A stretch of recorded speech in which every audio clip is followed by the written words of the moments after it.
29-30 अगस्त की रात एक बार फिर चीन के सैनिकों ने भारतीय सीमा में दाखिल होने की कोशिश की।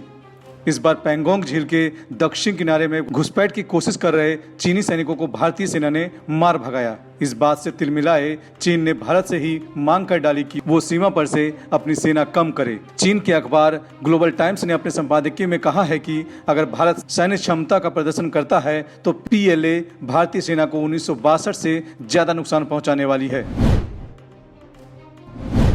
भारत के पूर्व राष्ट्रपति प्रणब मुखर्जी पंचतंत्र में विलीन हो गए और उन्हें सैन्य विदाई दी गई। मंगलवार को सबसे पहले अंतिम दर्शन के लिए प्रणब मुखर्जी का पार्थिव शरीर आर्मी अस्पताल से उनके सरकारी आवास लाया गया, जहां राष्ट्रपति रामनाथ कोविंद और प्रधानमंत्री नरेंद्र मोदी से लेकर तमाम राजनेताओं ने प्रणब दा को श्रद्धांजलि दी। कोरोना संक्रमित होने के कारण प्रणब मुखर्जी के पार्थिव शरीर को वैन में लोधी गार्डन लाया गया। कोविड प्रोटोकॉल का पूरा पालन किया गया।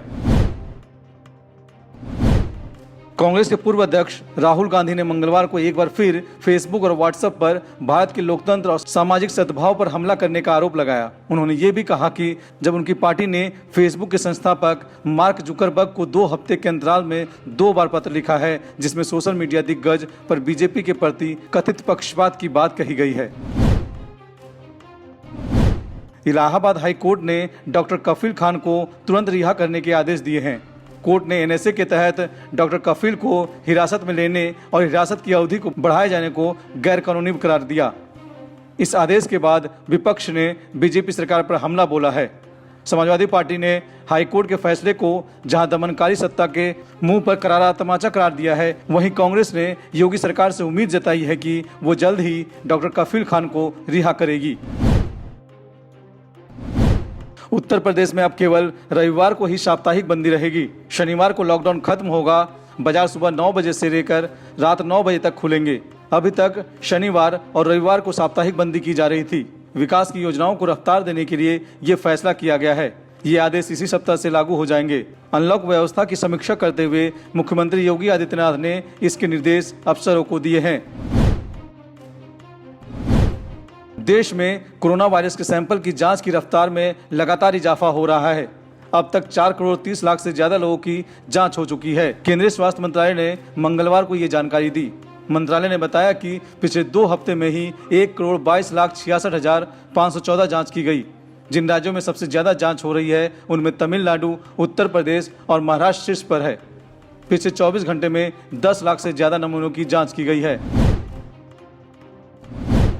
बिहार विधानसभा चुनाव से पहले राष्ट्रीय जनता दल में घमासान मचा हुआ है। पिछले कुछ दिनों में RJD के 6 MLA और 5 MLC पार्टी छोड़कर जनता दल यूनाइटेड का दामन थाम चुके हैं। मंगलवार को तेघड़ा विधानसभा से RJD विधायक वीरेंद्र कुमार ने JDU का दामन थाम लिया। बिहार सरकार के मंत्री और वरिष्ठ जनता दल यूनाइटेड नेता ललन सिंह ने वीरेंद्र कुमार को पार्टी की सदस्यता दिलवाई। बिहार की सियासत में असदुद्दीन ओवैसी अपने पैर जमाने के लिए बेताब है। बिहार विधानसभा चुनाव में इस बार ओवैसी की पार्टी AIMIM ने पूरी तैयारी से उतरने का ऐलान कर दिया है। 2015 में महज 6 सीटों पर चुनाव लड़ने वाली AIMIM इस बार के चुनाव में अभी तक 50 सीटों के नाम का ऐलान कर दिया है, लेकिन कैंडिडेट के नाम की घोषणा नहीं की है। सुशांत सिंह राजपूत केस में 4 दिनों तक रिया चक्रवर्ती से पूछताछ चली। इन 4 दिनों में रिया से 35 घंटे पूछताछ हुई। मंगलवार को CBI रिया के परिजनों से पूछताछ की। सोमवार को रिया से 9 घंटे तक पूछताछ हुई। CBI ने रिया से ड्रग कनेक्शन को लेकर भी सवाल किए, जिसके जवाब में रिया ने कहा कि उन्होंने कभी ड्रग्स नहीं ली है। शेयर बाजार में कारोबारी सप्ताह के दूसरे दिन मंगलवार को तेजी रही। सेंसेक्स 272 अंक की बढ़त के साथ 38,901 के स्तर पर बंद हुआ, जबकि निफ्टी 104 अंक की बढ़त के साथ 11,496 के स्तर पर बंद हुआ।